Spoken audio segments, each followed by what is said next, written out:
Coba kita lihat, seolah-olah stabil, tapi undercurrent politiknya penuh dengan kegelisahan. Ini kehidupan pertama ketika kita paham bahwa pada akhirnya seluruh investasi buruk selama 10 tahun Jokowi harus ditelan oleh Prabowo. Udah di sini sebetulnya tuh kemarahan publik. Udah di sini ketidakadilan, di sini ketidakjujuran. Sekali Prabowo datang bicara, dia langsung sampai di hidung. Maka presiden akhirnya tenggelam. Ditenggelamkan oleh past event. Apakah IHSG drop kemarin gara-gara kebijakan Prabowo? Ya sinyalnya di situ. Tapi ini akumulasi dari pemalsuan dokumen, dari goreng-goreng saham tuh selama 10 tahun.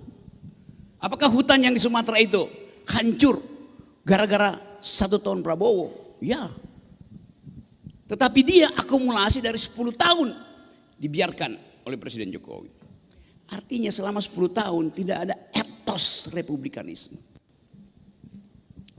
Yang ada adalah etos kerajaan. Jadi kita hidup di dalam bentuk republik without republikanism ethics. Kita sebut ini republik. Tapi kalau kita cari ke segala sudut, mana etos republikanisme itu? Ini kampus yang didesain untuk reinvest, revisiting our past. Karena Departemen Sejarah UGM sendiri dimaksudkan untuk mengingat ide-ide republik. Tapi justru dari sini pembusukan itu dimulai. Karena rektor jadi semacam agen dari kekuasaan. Jadi kalau SMI mengambil inisiatif untuk menghidupkan kembali ide republikanisme, memang itu yang defisit di kita, yang nggak ada. Anda mau pilih negara ini dihasilkan dengan cara apa? Tentu sistem ekonomi bisa dikembalikan dalam pengertian Sumitronomics. Terakhir Pak Prabowo ngomong tentang Prabowonomics di Davos itu.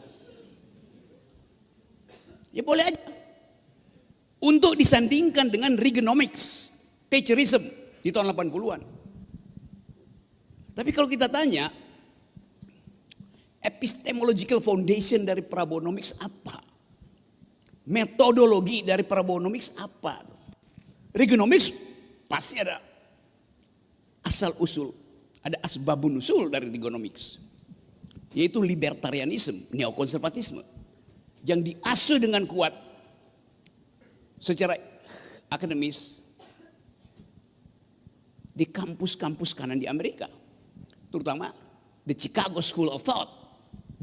Reaganomics bertumpu di dalam metode yang kuat tentang monetarisme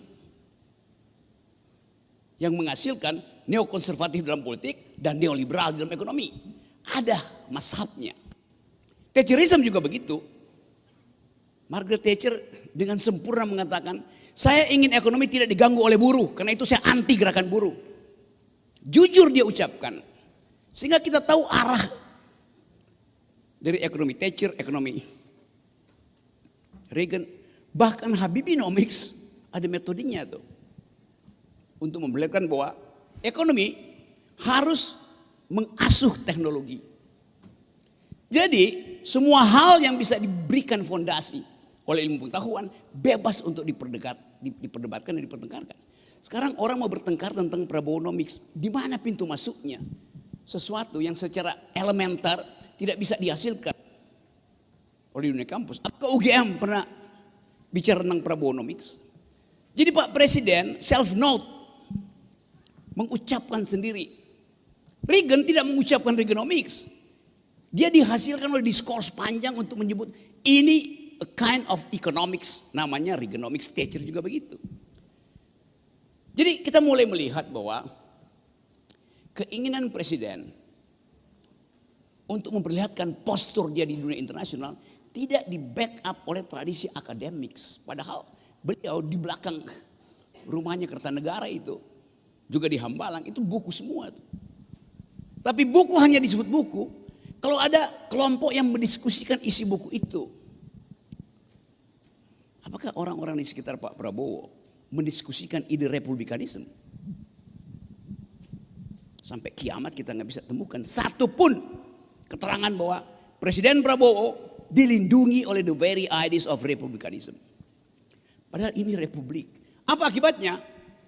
Yang kita lihat sehari-hari, ada infrastruktur republik, yaitu bentuk negara, tetapi instalasi di dalamnya adalah feodalisme, rasisme, protofasisme. Kita mulai mengasuh kampus ini melalui praktek dan teori tentang republikanisme. Satu waktu mungkin akan ada orang yang menilai bahwa teman-teman SMI mengambil risiko di tengah kepongahan politik hari-hari.